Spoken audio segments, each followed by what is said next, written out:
ABC 7 News at 6 on your side. First at 6, News Chopper 7 is live over Baltimore, where people have packed the streets one day after riots brought chaos to the city. Today, though, the crowd seemed galvanized and determined to keep the peace. During yesterday's outbreak of violence, 20 police officers were hurt, while 235 people were arrested. And Baltimore continues to be in a state of emergency. Leon Harris is leading our coverage of a city in crisis. He's in Baltimore, near where a CVS store was looted and burned yesterday. Leon, good evening. Good evening, Maureen. Yes, that CVS that we were covering yesterday is just behind me over to my right. We're about a block away or so from it. That scene there is completely as devastated as you might have imagined. And as we've seen today, we were able to get inside and take a look. But where we're standing right now on West North Avenue has been a really interesting location today. Within a 25-meter radius of the spot where we're standing right now, we have seen crowds here assembling and yelling at these police officers. We have seen people here dancing in the streets with spontaneous Zumba classes. We have seen dozens of people join hands in prayer and engage in meditation and debate, with the questions all being about where does Baltimore go from here. As we said, the crowd that was here, it seems to have now dissipated and has joined another group of people we're keeping our eye on now. Looks like maybe 1,000 people or so were staging for what may be another march of some kind up this street toward us here. We will let you know what happens when that happens.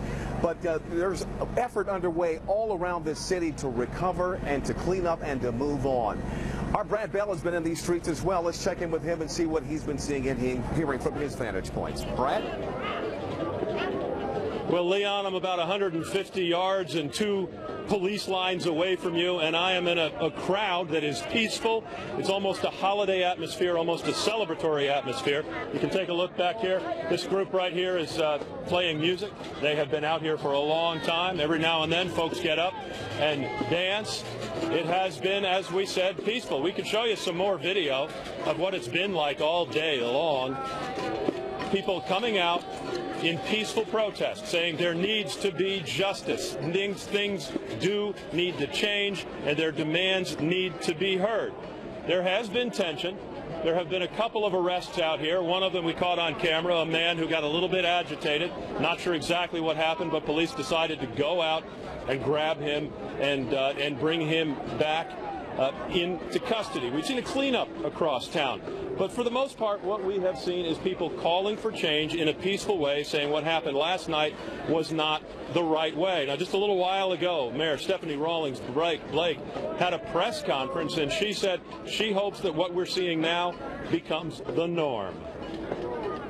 We saw people coming together to reclaim our city, to clean our city, and to help heal our city. I think this can be our defining moment, and not the darkest days that we saw yesterday. We had over 200, 300 police officers out there around that mall at the time that it took place. Why didn't you move faster? Because there are 14, 15, and 16-year-old kids out there. Now, that was Police Commissioner Anthony Batts talking about the situation around Mondawmin Mall yesterday when so many young people were throwing stones at the police. I was in the middle of it. We were reporting that these were children. These were 14-year-old kids, freshmen, many of them, that had come out of high school. Police knew that. They saw it, and they said there was no way that they were going to use any sort of force against those people. What a difference a day makes. This corner was literally the hot spot last night. We take a look across the street. You can see that's the CVS that was burned and looted. Today, volunteers have cleaned it out. It is a peaceful place. We're not hearing too many sirens. Hopefully, this is what's going to hold this evening. In Baltimore, Brad Bell, ABC 7 News. Well, Brad, that's where you stand, things are rather peaceful. Things are just now beginning to heat up where we are, about a block away from you. More to get a shot of this crowd. This crowd had staged about 3 blocks down the street, and while we were watching them, we did not know what they were preparing to do, but we noticed that the police behind us have now stood up, and they are now placing their shields up. They have also fired up the SWAT tactical vehicles. They are preparing for some sort of confrontation. They are now walking right past us. We were about 15 yards away from the police. This has been a peaceful protest, and this is the first time we have seen the protesters or the demonstrators attempting to actually break the lines of the police officers. The question is going to be whether or not they are going to try to penetrate the police line, or if they were just going to walk and confront them and yell and demonstrate face to face. Marty, see if we can get a closer position here. Again, this has been completely peaceful to this point. This has been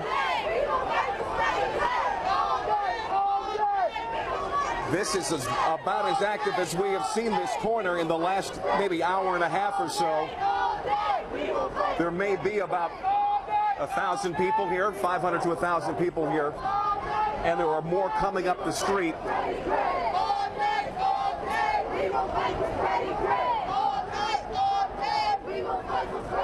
The chant here, if you can't make it out, is all night, all day, we will pray for Freddie Gray. That actually stands in contrast to what we heard from the crowds who were here when we first arrived at this very intersection, where they were insisting that what happens today is not about Freddie Gray. They were saying what happens today and from here on out is all about the Baltimore City Police and about the Baltimore City government and its response to the needs of the people of this community. Leon? We're now seeing we're seeing vehicles now lining up. We're almost, at this point, it doesn't feel as though anything is about to break. People here they're being loud, but they are being peaceful. We'll keep an eye on this. Leon? I can hear you, Maureen. Yes. Could you tell us again what it is they're chanting? They are now chanting, hands up, don't shoot. They started off, however, with all night, all day, we will pray for Freddie Gray. Freddie Gray, of course, is the man who died while in police custody a little over a week ago. Hands up, don't shoot, hands up! And the crowd, Leon, the crowd looks like about... The crowd is growing, Maureen. There may be 1,000 people here, and they've been demanding to hear from their leaders about why they took so long to get out and protect them and install order in the streets, and why they have not been responsive to their complaints about the police. I understand that we're expecting Governor Larry Hogan to speak, and he may address these issues. And as soon as he begins, let's go to his comments live.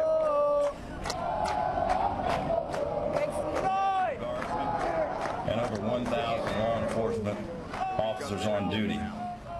We have law enforcement assets from nearly every single corner of the state of Maryland, as well as other states such as Pennsylvania, New Jersey, and the District of Columbia, who have all dedicated law enforcement officers to our efforts. This combined force will not tolerate violence or looting, which has led to the destruction of property and put innocent Marylanders at risk. There have already been over 250 arrests, and a citywide curfew will take effect at 10 p.m. this evening. Maintaining law and order, protecting innocent lives and property is our #1 priority. We've also begun to assist the victims of yesterday's violence. At sunrise today, I surveyed the damage done last night and thanked law enforcement officers for their dedication. I started at the West Baltimore precinct and the corner of Northern Avenue and Pennsylvania Avenue, then went on to the Mondawmin Mall. During these visits, I saw neighbors working together to restore normalcy to their neighborhoods. We have mobilized over 2,000 volunteers through the Governor's Office of Service and Volunteerism. And this morning, we moved the Governor's Office to Baltimore City, where we held a cabinet meeting, where each state agency outlined their efforts to assist the Baltimore City community. Immediately following that meeting, I listened to a group of community leaders who voiced their concerns and provided input on how we can begin the long process of restoring our community. We've been here all day, and we will continue to be here until the threat of violence ends. Our primary mission, again, is to maintain order and to begin to repair the damage inflicted by the violence and looting from last night. Acts of violence and destruction of property cannot and will not be tolerated. Baltimore's families deserve peace and safety in their community. But this is far from over. I have here with me, going to turn the floor over to General Linda Singh, who's the Adjutant General of the Maryland Guard, and she's going to have a few comments. But before I do that, I just want to thank this entire team here at the Maryland Emergency Management Agency who've been working around the clock, coordinating state and local assets, and they're doing a fantastic job. So thank all of you here in the room. General Singh. Thank you, Governor. First, I just wanted to say I want to thank all of the folks that have actually welcomed the Maryland Guard into their neighborhoods and really into our neighborhoods. I want to ensure that you... Hang on a second. What page is that? The Maryland Guard is not just coming in to help protect and really to help reinforce what the police are currently doing. They're doing it because it's also where they live. A lot of these individuals are coming from those same communities. And so it is extremely important to them that they work with the police department, they work with the governor and with the mayor to be able to stand side by side to protect a city that we so love and that we so believe in.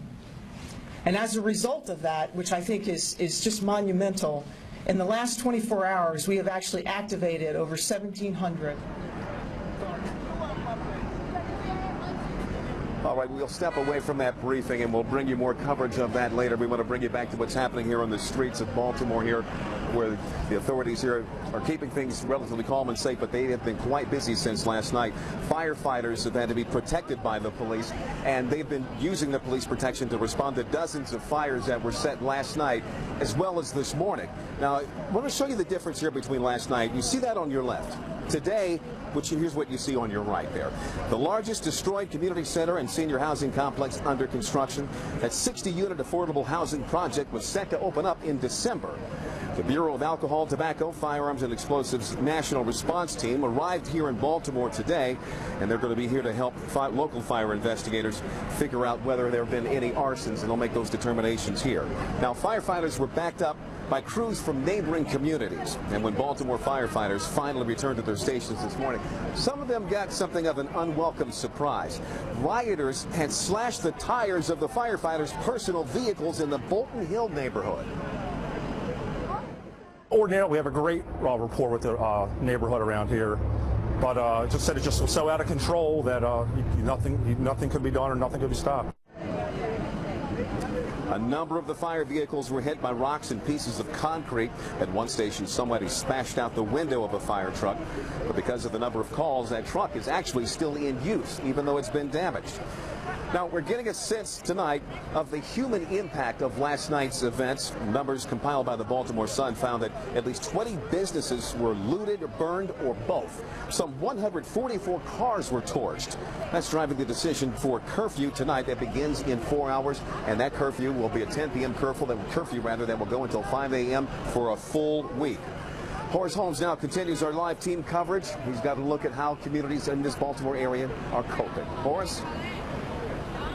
Leanna, and you did just talk about the firefighters, and firefighters just left this area here. We're about 5-minute drive from where you are right now, here on Pulaski Avenue, an area that's full of stores, and this is one of them that was destroyed, set on fire last night. The firefighters were here just a little while ago, putting out some hot spots that were still smoldering, as you can see. We talked to the owner of this building, and he is devastated. After a night of rioting, of looting, Sunny Singh came to check on his two businesses this morning here on West Pratt Street. One of the friends called us and they were writing past. They said all the damage has been done. And this is what he found. By afternoon, the fire was still smoldering. Both his stores, a check cashing business, and a food mart destroyed. It's crazy. Whatever happens, it's done already, People, Just 2 miles from the West Baltimore neighborhood that was the focal point of confrontations with police last night, Pratt Street, this quiet street lined with neighborhood mom and pop stores, grows quiet at night. I'm lifetime here, these problems, what you gonna do? And that's when all the damage was done to the Sung's J-Mart wig store. My lifetime is all gone. What she said there was, my entire life is here, and my life at this point is over. 32 years in this country, 17 years in this business, a very important business to this community. They don't know whether they will rebuild. Talked to a lot of store owners who are very concerned about tonight. This is an area where police did not come last night, and they feel the looters may come back to finish their job here. Reporting live in Baltimore, Horace Holmes, ABC 7 News.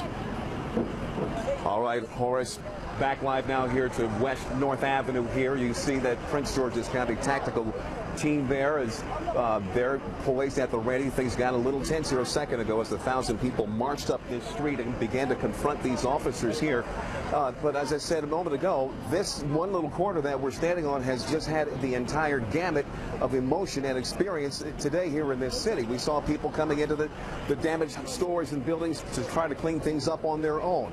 We've seen people out here dancing. We've seen people bringing their kids here because the kids are not going to school today. And we've seen people here joining hands in prayer and debate. Then after that, moments after that prayer scene, moments after this scene is when we saw the protesters confront the police and no weapons coming out. But that seems to have dissipated now and things are calming down. And the question that so many people here are asking, they've been saying it out loud, is what is going to happen later? What happens when the curfew kicks in after the sun goes down? We'll be here to tell you. We'll keep you posted on what happens here in Baltimore. Make sure you stay tuned to us here on ABC 7 and make sure you stay close to us on online on Facebook and Twitter as well. We'll keep you updated every way we possibly can. Live for now from Baltimore, Leon Harris, ABC 7 News. Maureen, back to you.